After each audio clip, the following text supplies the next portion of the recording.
Cuando la vida humana ya no vale nada, quizás solamente de los suicidas podamos esperar la esperanza.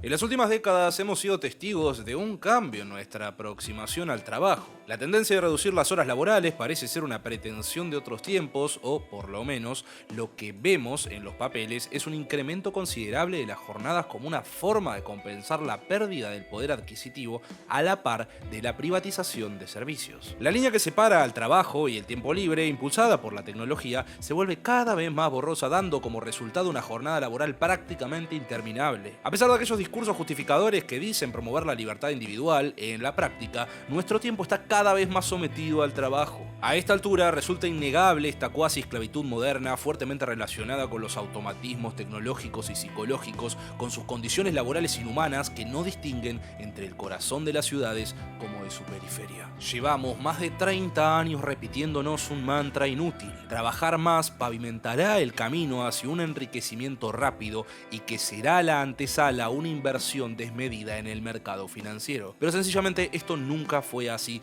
y ahora nos empuja a dos realidades paralelas: la guerra civil en el mundo físico y el hipertrabajo cognitivo en el mundo virtual. Por eso es nuestra obligación cuestionar el sistema actual y buscar un futuro enfocado en la verdadera libertad y el bienestar colectivo. Hoy vamos a hablar de Generación Post-Alfa de Bifo Berardi, un texto que pretende encontrar el origen de todos esos males en una mutación en la mente colectiva de nuestro presente, sobre el trabajo, sobre la tecnología, sobre el lenguaje y, por sobre todo lo demás, sobre el futuro. Mi nombre es Juan Felipe y esto es Café Kioto.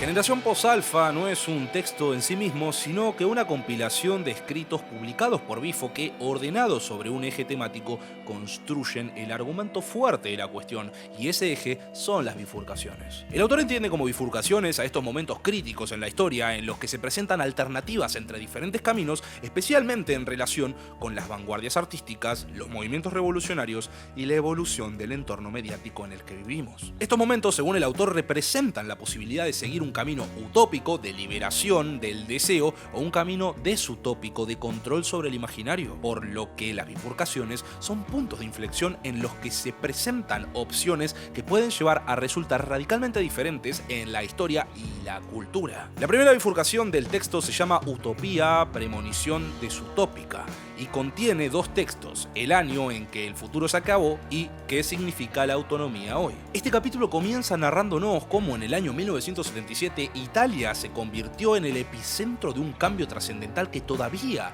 resuena en la historia del país y del mundo. Este año no solo estuvo marcado por la violencia y la represión, sino también por la emergencia de la creatividad y la autoorganización. Para Bifo, este proceso reveló las complejidades de una crisis que impactó a los estados-nación y a los partidos políticos, evidenciando la necesidad de repensar las estructuras organizativas. Los movimientos sociales fueron los actores principales, desafiando las estructuras establecidas y allanando el camino para la construcción de una perspectiva civil, política y cultural renovada. Esta renovación, junto con el surgimiento del principio de la red, se convirtieron en fuerzas impulsoras, destacando la importancia de construir a partir de la comunicación horizontal y la autoorganización. Por esta razón, el segundo texto del capítulo, ¿qué significa la autonomía hoy?, donde Bifo profundiza esta relación entre la autonomía en el contexto contemporáneo. Acá se tocan temas cruciales como el rechazo del trabajo y la composición de clase dentro del movimiento autónomo. El autor pretende discutir la centralidad de la clase obrera en relación con la autonomía del espacio social frente al dominio capitalista, incluyendo composiciones culturales, políticas e imaginarias que surgen del trabajo social. Acá es donde empieza a desentrañarse el meollo de la cuestión: la relevancia del concepto de sujeto y subjetivación. La autonomía, en el contexto actual, guarda una relación sumamente compleja con las dinámicas sociales, políticas y culturales. En un mundo en constante cambio, estos conceptos se erigen como elementos fundacionales para forjar un futuro más justo y equitativo.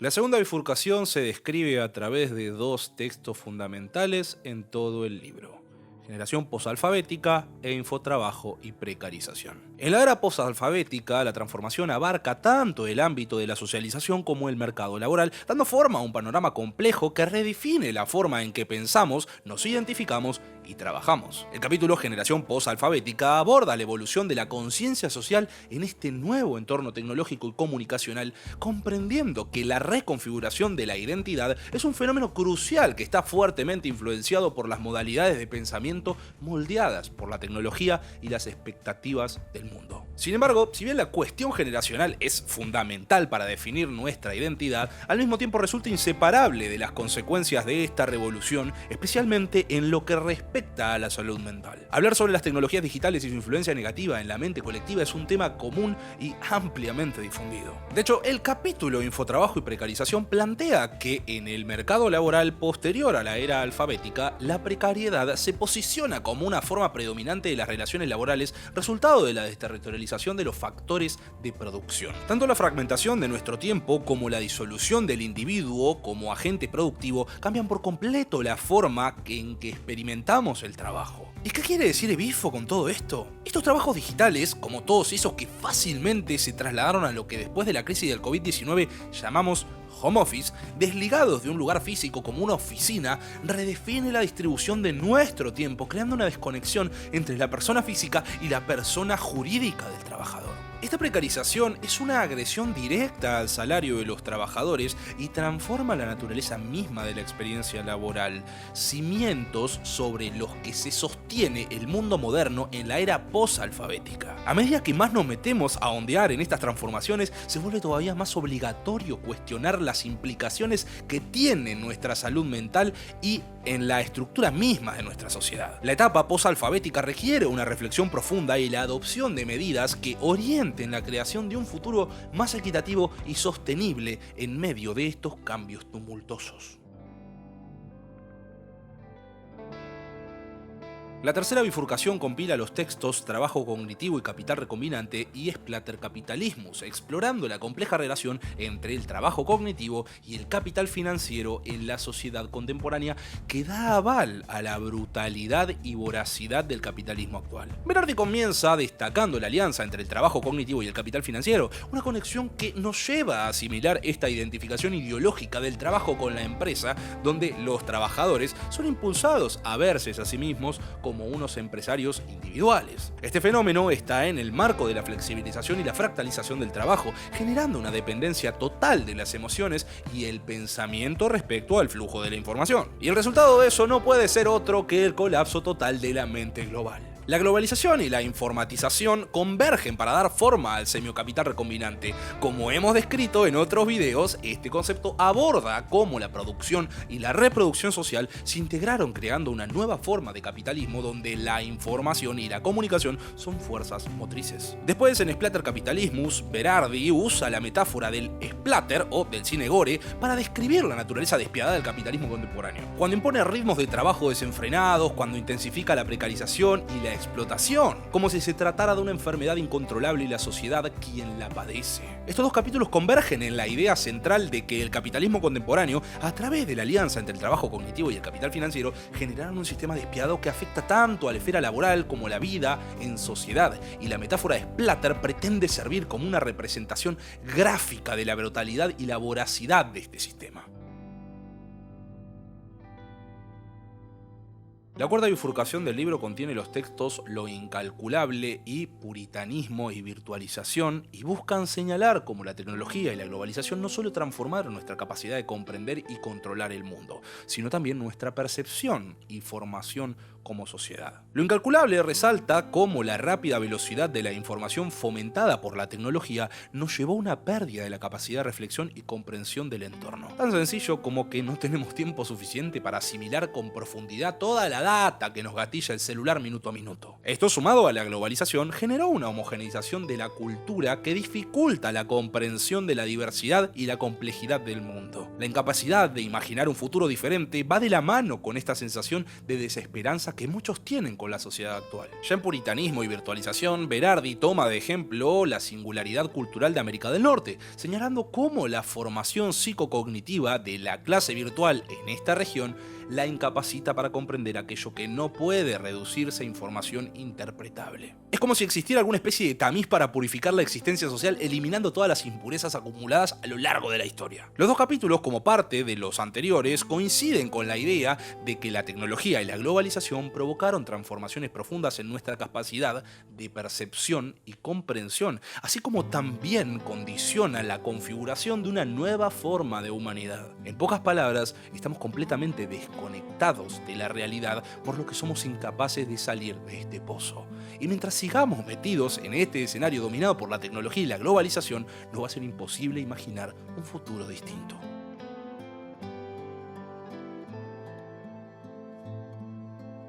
La quinta y anteúltima bifurcación compila 3 capítulos: Alice y Lenin, Infósfera y Mente Social, y Media Mutación, Cultura de los medios y crisis de los valores humanistas, sobre los que se pretende cuestionar 3 ejes que son la interseccionalidad entre los medios de comunicación, la evolución cultural y la crisis de los valores en la sociedad contemporánea. El primero es Alice y Lenin, y nos cuenta la historia de Radio Alice y su relación con la figura de Lenin. Bifo trae este ejemplo como un precedente para comprender cómo las formas de comunicación pueden transformar la percepción social. La historia es más larga, pero no va al caso. Luego, en Infósfera y Mente Social, se desarrolla el concepto de infósfera, clave en la obra de Berardi, y se entiende como la interfaz entre los medios y la mente. Acá se explora cómo el sistema mediático en evolución envía señales a nuestra mente y cómo éstas, a su vez, contribuyen a la evolución continua de estos paisajes mediáticos a los que llama mediascapes. La mente no solo recibe, sino que también elabora y emite señales, cumpliendo un rol activo en la dinámica comunicativa. Por último, en Media Mutación, Berardi profundiza en la relación entre la cultura de los medios y la crisis de los valores humanistas. Para eso se remonta a los primeros años de la radiodifusión y el cine. La cultura de los medios influyó en la percepción y la comprensión de la realidad,